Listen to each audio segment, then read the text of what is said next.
I got a little ahead of the 2 minutes, but it seems okay. Seems okay. Okay. One item for all of you at the top. The unemployment data released this morning show us reaching the lowest level of new claims since the beginning of the pandemic, and the moving average has been cut by more than a third since President Biden took office just 4 months ago. We know the policies the president has enacted are making a difference. Today's 4-week average of 505,000 new claims is down from 752,000 the week the American Rescue Plan was signed, and badly needed economic relief started getting out of the door to families and communities around the country. Who doesn't love a chart? So here's a little chart of the weekly unemployment claims just to show you all the trend. These numbers can be volatile, so we caution against reading too much into any single report, and obviously we're looking at trend lines over time, but the trend is clear. In addition to declining unemployment insurance claims over the president's first 3 months in office, the economy has created an average of 500,000 new jobs a month, 8 times more than the average of the 3 months prior. And this is a direct result of President Biden's vision to build our economy from the bottom up and the middle out. With that, Darlene, why don't we kick it off? Thanks, Jen. So on the Middle East, yesterday the White House said the president had spoken to the Prime Minister, called for a significant de-escalation. The Prime Minister, in turn, said he was going to push forward with the operation in Gaza. So the question is, where does that leave the president and the administration today? And also, what happened yesterday say about his level of influence with the Prime Minister? Well, first let me say, Darlene, that our objective, as we've talked about a bit in here, is to take every step we can through diplomatic channels, through quiet and intensive diplomacy, to bring an end to this conflict. Just to bring us back to a little historical reference here, which I lived through, many of you did as well. Back in 2014, the conflict on the ground went on for 51 days. 51 days. We are at about 10 days now. Now, every day that passes and lives are lost, Palestinian lives, Israeli lives, is a tragedy. But our approach here and our strategic approach here is to continue to communicate directly, stay closely interlocked with the Israelis, with partners on the ground, to do everything we can to bring an end to the conflict. We have seen reports of a move toward a potential ceasefire. That's clearly encouraging. Obviously, we can't get ahead of any agreements that may be brokered. But I would say that, to go back to answer your original question there, Darlene, we've now held more than 80 engagements with senior leaders in Israel, the Palestinian Authority, and across the region, either in person or by phone. Again, that our view and our approach has been to use the role of the United States in the relationships with countries on the ground to conduct our efforts quietly and through diplomatic channels. Do you have anything on a call between the president today and LCC and Egypt? I expect we will have a readout shortly. I can confirm they had a call. And just to remind you, part of that engagement is a reflection of what we've been talking about a bit in this briefing room, was the important role that a number of countries in the region can play, including the Egyptians, in bringing an end to the conflict. And they have an important role to play in influencing Hamas. Hence, the president had a conversation with him this morning. I expect we'll have a readout shortly. And just one quickly, if I can switch to infrastructure. Senator Capito has raised the possibility of using unspent COVID-19 money to pay for infrastructure. Is that something the White House would be open, an approach the White House would be open to? Well, again, I know there'll be a range of ideas and proposals that will come forward from Senator Capito, from other Republicans and other Democrats as well. The president's bottom line, as you've heard me say a few times before, is that he does not want to raise taxes on people making less than $400,000 a year. We certainly, in that scenario, would need to assess whether these funds are needed and not take them away from fighting the pandemic that we continue to battle every day. Go ahead. Thank you, Jen. A couple topics quickly. First, House Republicans are claiming that they have significant circumstantial evidence that COVID-19 originated in a lab. Has the White House seen any circumstantial evidence that it did not originate in a lab? Well, I think first I would caution you against disproving a negative there, which is never the responsible approach in our view when it comes to getting to the bottom of the root causes of a pandemic that has killed hundreds of thousands of people in the United States. I will say that our view continues to be that there needs to be an independent, transparent investigation, and that needs to happen with the cooperation and data provided from the Chinese government. We don't have enough information at this point to make an assessment. And part of the reason some of these lawmakers say that is because China is not cooperating right now. At what point would President Biden call President Xi and say we've got 587,883 dead Americans? We're just trying to figure out if this happened, if COVID originated in one of your labs. Let us in. Well, I would say that we have made that call publicly many times. We have conveyed that privately, and we have certainly communicated that they were not transparent from the beginning. That's not acceptable. There's an opportunity now in the next stage of this effort for them to be transparent, to participate in an international investigation that can bring a conclusion to the origins and provide information that we, Republicans, Democrats, everyone in this country would love to have access to. On Nord Stream, I know that there's a lot of talk about Nord Stream and Keystone, and I'm just trying to help people understand it. Is there? Well, yes. President Biden blocked the Keystone XL pipeline here because he said it would undermine U.S. climate leadership and undercut our ability to urge other countries to take ambitious climate action. So how is he urging other countries to take ambitious climate action if he's letting other countries build Nord Stream 2?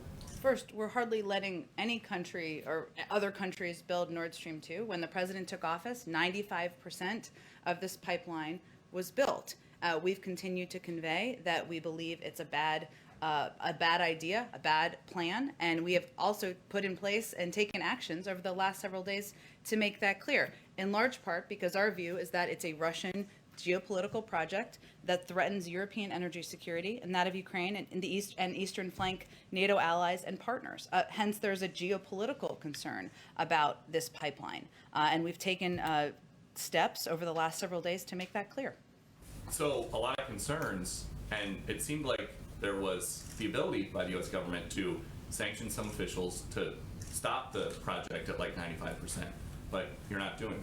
And I'm just In what way we're going to be able to stop a project in another country that's had been or make it built more difficult. 95%? Make it more difficult with the sanctions on some of these officials involved. Well, we have imposed sanctions on 4 Russian entities, 4 Russian vessels that engaged in sanctionable activities. We've also imposed sanctions on 9 vessels belonging to the Russian government. This is the largest number of entities listed under this act to date. So we have certainly taken significant steps, and we've also made clear in public and private channels our opposition to this plan. And then quickly on Israel, progressives in the House and Senate are hoping to block $735 million worth of weapons to Israel. Would the president ever go along with that?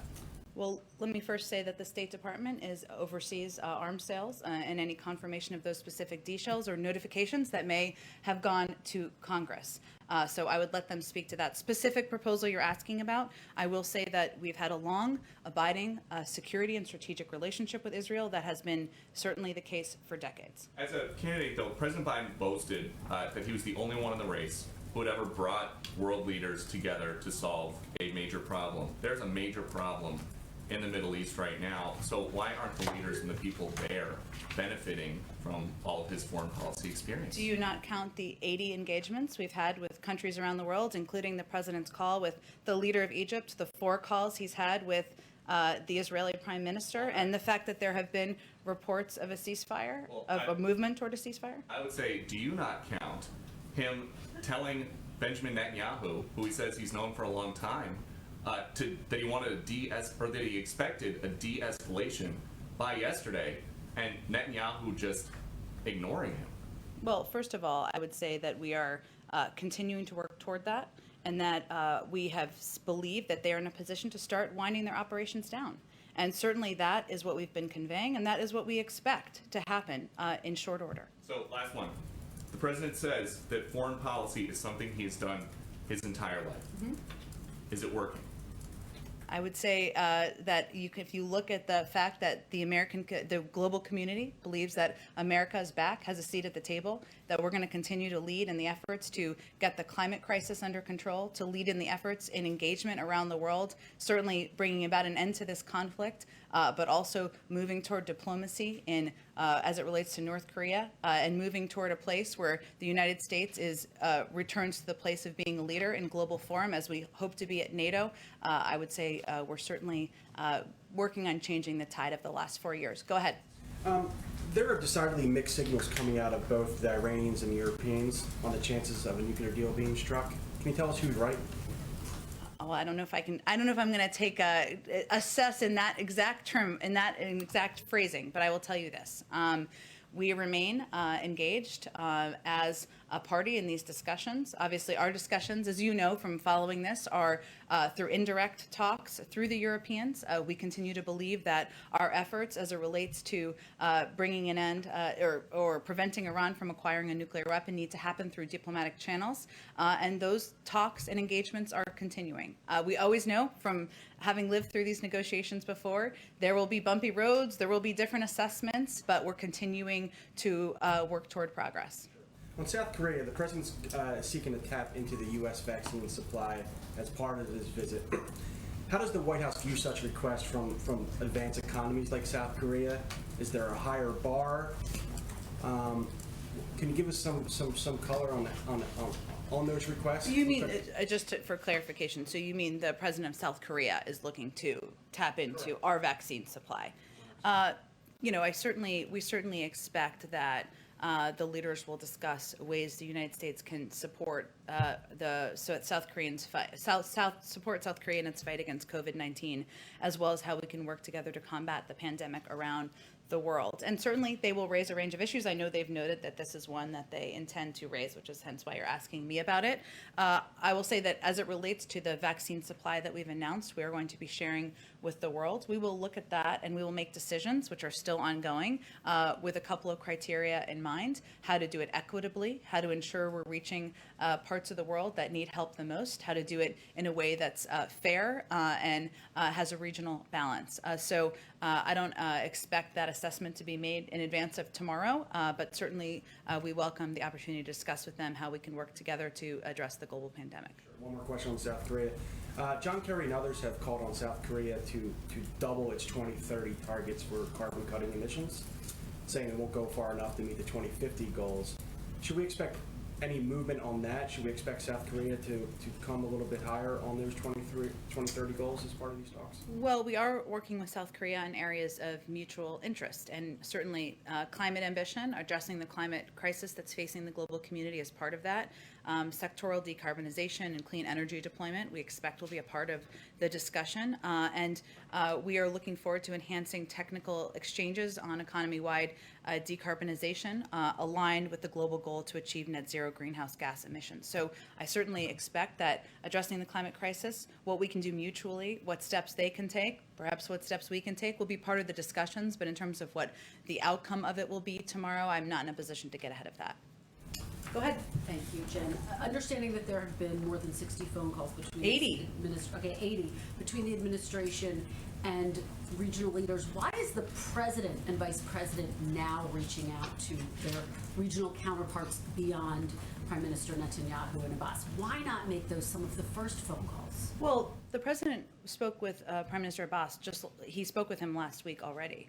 These conversations. I mean, in addition to that. Well, I would say, Kristen, that these conversations have been happening at a very high level. The Secretary of State, other high-level members of the administration, our National Security Advisor. We've read out many of these calls, not every single one, but we've read out many of them as well. And we have felt that those conversations are constructive, that they have been helpful partners in working to bring an end, to get to the point we're at now where we are working to unwind. We're encouraging the unwinding and the end of the conflict on the ground. And there are moments when it's the right moment for the president to have a call directly with a global leader himself. This is one of those moments. Could the president have tried to move forward with this ceasefire earlier if he had started reaching out to LCC and his other partners in the region several days ago? We have been very closely aligned, in touch, and working in lockstep with our partners in the region.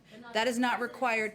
But Kristen, the way diplomacy works, that does not always require a call from a global leader. We have been working in lockstep with them at still a very high level to bring an end to the violence, bring an end to the conflict on the ground. And they share a desire to do exactly that. And there's no question that their relationship, ability to engage with Hamas ensures that they can play a very powerful and impactful role in this regard. But the reason, let me just say one more point, the reason that we're at this point in terms of the evolving conversations and statements and readouts that we have put out is because the situation on the ground has also evolved, and that those readouts reflect that. And I just Be very clear about where things stand. Is it the administration's understanding that both sides have now agreed to a ceasefire at this point?